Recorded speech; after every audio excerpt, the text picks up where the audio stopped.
नमस्कार to all the कलाकार. माझं नाव सिद्धी. स्वागत आहे तुमचं माझ्या आणि सून टू बी आपल्या चॅनलमध्ये, ज्याचं नाव आहे रेखोट्या.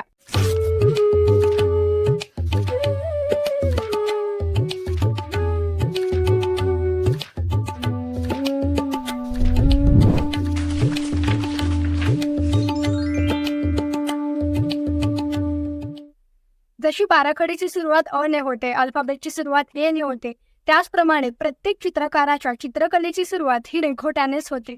चित्रकला ही अशी कला आहे जी आपलं बालपण पुन्हा घेऊन येतं.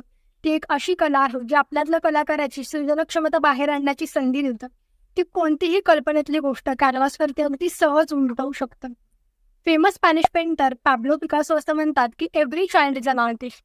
The problem is to remains an artist वाईट दे ग्रो अप. म्हणजेच प्रत्येक लहान मूल हे कलाकार असतं, परंतु मोठं होताना त्यातला कलाकार नाहीसा होत जातो. हे चॅनल फक्त स्टुडंटसाठीच नाही तर त्या प्रत्येक व्यक्तीसाठी आहे ज्याचं चित्रकलेवरती खूप प्रेम आहे. हे चॅनल एक ऑर्डिनरी ड्रॉइंगचं चॅनल नसून चित्रकलेची संपूर्ण यात्राच आहे असं समजा. या चॅनलमध्ये मी तुम्हाला या फील्डविषयी संपूर्ण माहिती देणार आहे. त्यामध्ये काय करिअर असतं, कॉलेजेस कोणते कोणते आहेत, जॉब्स कसे आहेत, इन्कम किती असतं, जॉब कोणकोणत्या वेगवेगळ्या प्रकारचे आहेत, बिझनेस कसा असू शकतो, डिजिटल मार्केटिंग कसं होतं, त्यामध्ये कोणकोणते कोर्सेस असतात, जसे की ॲडोब इलस्ट्रेशन आहे, कोरल ड्रॉ आहे, फोटोशॉप आहे, त्याचबरोबर व्हिडिओ एडिटिंगमध्ये फायनल कट स्टुडिओ आहे, VFX सारखे अनेक कोर्सेस आहेत जे आपल्यासाठी उपलब्ध आहेत. त्या सगळ्याची माहिती मी तुमच्यासोबत शेअर करणार आहे. अगदी IT क्षेत्रापासून ते फिल्म इंडस्ट्री व्यापलेल्या या चित्रकलेची सुरुवात कशी होते, त्यामध्ये कोणकोणते घटक असतात, त्याचा संपूर्ण प्रवास मी तुमच्याबरोबर शेअर करणार आहे.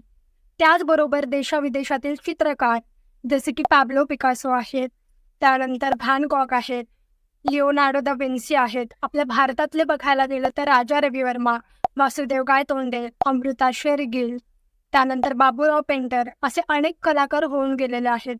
त्यांच्या चित्रशैली त्या काळानुसार किती पुढारलेल्या होत्या, त्याच्यामध्ये किती बारीक सारीक वेगळे पण होतं, या सगळ्या गोष्टी मी तुम्हाला सांगणार आहे. त्याचबरोबर विविध आर्ट फॉर्म आहेत जसे की मूर्तिकला आहे, मातीकाम आहे, शिल्पकला आहे. त्यामध्ये अनेक वेगवेगळे प्रकार आहेत जसे की वूड कार्विंग असतं, मातीकला असतं, त्यानंतर दगडामध्येही मूर्ती कोरल्या जातात. आपल्या संपूर्ण जो आर्ट इतिहास आहे त्याच्यामध्ये किती सुंदर सुंदर गोष्टी होत्या, त्या सगळ्या मी तुमच्यासोबत शेअर करणार आहे. त्याचबरोबर इंस्टाग्रामवरती विविध आजकाल आर्टिस्ट आहेत, इव्हन प्रत्येक मीडियामध्ये विविध आर्ट फॉर्म आहेत, विविध आर्टिस्ट आहेत, त्यांच्या वेगवेगळ्या स्टाईल्स आहेत, त्या सगळ्या गोष्टी मी तुमच्यासोबत शेअर करणार आहे. त्याचबरोबर देशाविदेशातील ज्या चित्रशैली आहेत जशा की मॉडर्न आर्ट आहेत, गॉथिक कला आहेत, या झाल्या परदेशी म्हणजे विविध बाहेरच्या देशातल्या कला. त्याचबरोबर भारतातल्या ज्या ट्रेडिशनल आर्ट फॉर्म आपण ज्याला म्हणतो जसे की वारली पेंटिंग आहे, मधुबनी आहे, पिचुगाई आहे, कलंकारी आहे, किंवा वेगवेगळ्या प्रदेशातल्या खूप सुंदर आर्ट फॉर्म आहेत ज्याचा साडीवरती वगैरे पण सुद्धा खूप सुंदर प्रकारे यूज केला जातो. अशा सगळं बारीक सारीक गोष्टींची माहिती मी तुमच्यासोबत या चॅनलमार्फत शेअर करणार आहे. चित्रकला ही ॲज अ करिअर म्हणून लोकांना चूज करण्यासाठी खूप भीती वाटते किंवा खूप कॉम्प्लेक्स येतो, कारण त्याची व्यावसायिक आणि शैक्षणिक बाजू फार लोकांना माहिती नाही आहे. त्याचा इन्कम सोर्स कसा असतो, या सगळ्या बारीक सारीक गोष्टी लोकांना अजूनही माहीत नाही आहेत. मी खूप लोक अशी पाहिलेली आहेत ज्यांना ॲक्च्युली खूप इंटरेस्ट असतो आर्टमध्ये. इव्हन कुठलीही कला घ्या तुम्ही, संगीत असू देत, त्याच्यानंतर डान्स फॉर्म असू दे कुठलाही, किंवा चित्रकला देखील असू देत, त्यामध्ये करिअर करण्यासाठी म्हणजे ते लोक हॉबीपुरता मर्यादित ठेवतात त्या गोष्टींना, कारण त्यांना इन्कम सोर्स त्यातला फार कोणाला माहीत नसावा. आणि खूप अगदी सेकंड थर्ड इयरला गेल्यावरती त्यांना हे रिअलाईज होतं की बाबा आपल्याला इंटरेस्ट वेगळ्या गोष्टीमध्ये होता आणि आपण करिअर खूप वेगळ्या गोष्टीमध्ये करतोय. तर असं होऊ नये त्याचमुळे मी या चॅनलमार्फत तुम्हाला सगळ्या गोष्टी शेअर करणार आहे. फेमस आर्टिस्ट लिओनार्डो दा विन्सी असं म्हणतात की learning never exhaust the mind. चला तर मग सुरू करूया चित्रकलेची ही क्रिएटिव्ह जर्नी.